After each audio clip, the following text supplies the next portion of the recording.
بس چې ته روژه نه خورې بیا ماله یو داسې کس را پیدا کړه چې زما سره روژه یې وخوري روژه خو چې کوم دی په یو کس باندې نه خوړلی کېږي.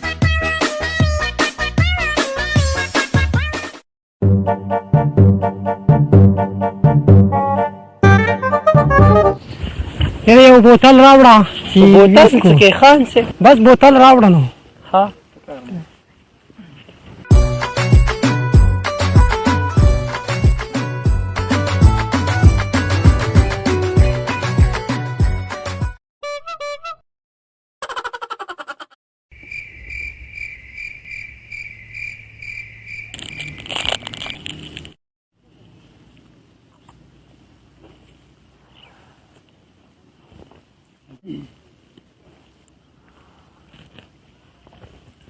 ځان ته مو واچوه که نه د الله باندې. خان صاحب موږ چې دا 11 میاشتې انتظار کوو د روژې ته یې کوو موږ ته بل څه ته خو نه کوو.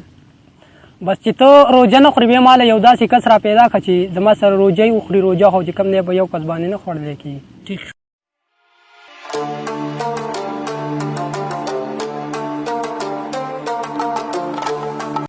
ځکه نه چې ورشو که نه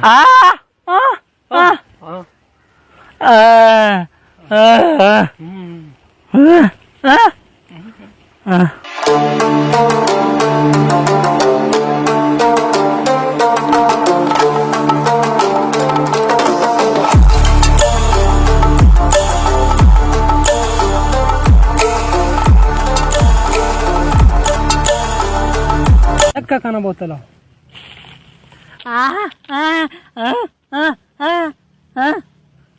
لاړ شه اوس د دې تره له ترجمان نه ولرځي اوس په موږ څه په خبره وانې پرېږدو دا څه ویم. ټیک شو خان صاحب.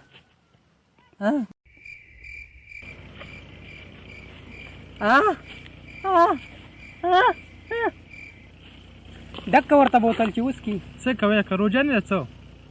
روژه نه ده روژه خو یار خان صاحب اډر کوي بیمار یم نو ځکه موږ خو ځکه روژه خورو نو موږ خو نه یو بیمار تی بیمار یې نو زه خو په تاسو پسې خو موږ نه یې درغلي تاسو خو موږ پسې راغلي یاستئ که نه زه خو دلته خوالټه رالم له دې وجې. ای د خدای ظالمانو یو طرف ته تاسو په خپله روژه خورئ بل طرف ته هم چاړه راوستې په دې خورئ نو په دې وسه ولې خورئ ځان له خو پرېږده خو په دې وسه خورئ. تاسو خو موږ د دې دپاره راوستئ چې د دې په خبرو موږ پوهه کوي.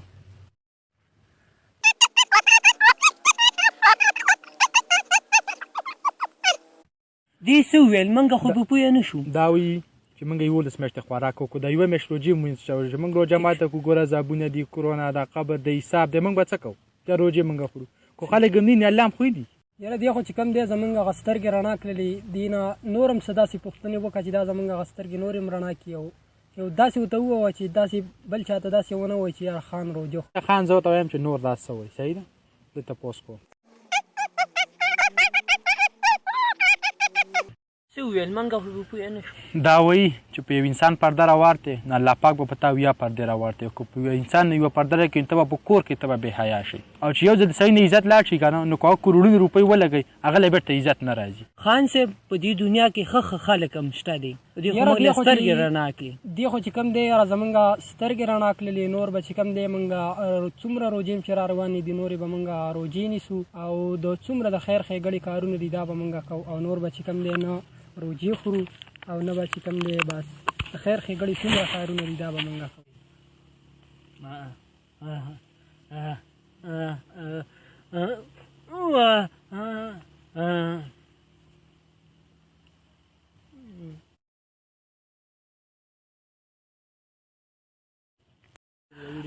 بسم الله الرحمن الرحیم. سلامونه او احترامات اوریدونکو کتونکو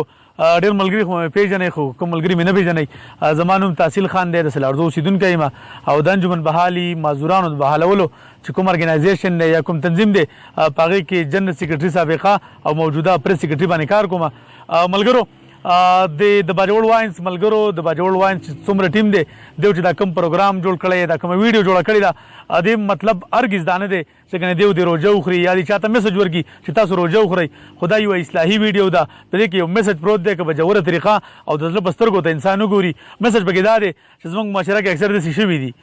دا یوه میاشت را روانه ده یوه میاشت ده د روژې حالانکې زه چې دا کوم ریکارډینګ کوم یا کومې خبرې کوم اوس بوزه ده اوس دا د زما په خیال نن مارچ دی که نه 31 تاریخ دی د روژې نه مخکې دا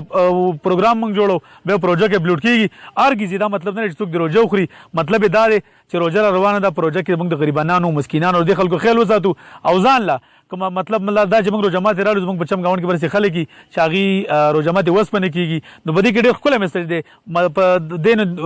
سترګو ته مه ګورئ په دې نیتو ته مه ګورئ چې ګنې مطلب دا دی یو پن راغیستی دا یو اصلاحي ویډیو ده یو میسج پکې پروت دی او دا ټوله ویډیو وګورئ شیر یې هم کوئ ډېره مهرباني